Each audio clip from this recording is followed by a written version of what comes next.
Ang kalusugan ay isa sa pinakamahalagang bagay sa ating buhay. Upang manatiling malusog ang ating katawan, mahalagang kumain tayo ng mga pagkain na masustansya.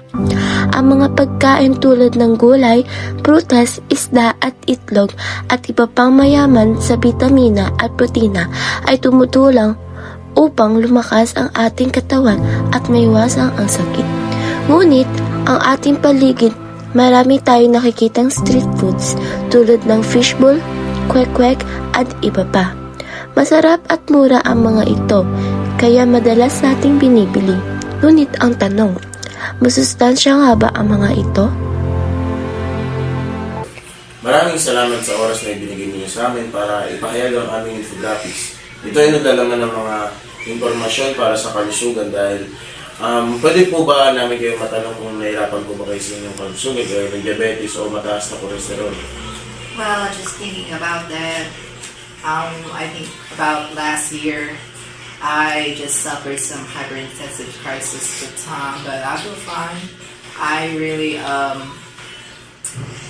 totally really taking care of myself, and also I really avoid eating some bad foods that really can cause high blood pressure and diabetes and all that. Dahil dito sa aming infographics, matutulungan ka namin para palakasin ang iyong kalusugan. That will be great.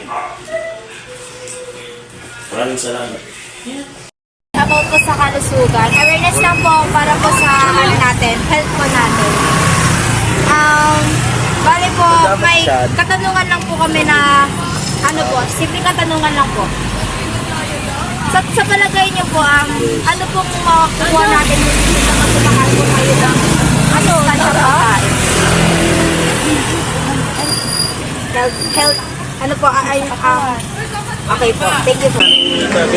Handa po ba kayong makinig para sa amin na magpahayag ng mga information po? Ito ay naglalaman ng mga informasyon tungkol sa aming pinapahayag na kalusugan.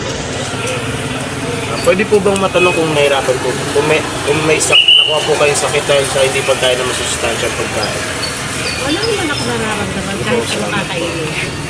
Pero kailangan i-ano mo yung, kumbaga, alam mo rin kung ano yung dapat mo gawin sa sarili mo. Kung yung pagkain ay sobrang tamis, sobrang alat, tapos mahilig ka sa mga karne-karne, kailangan.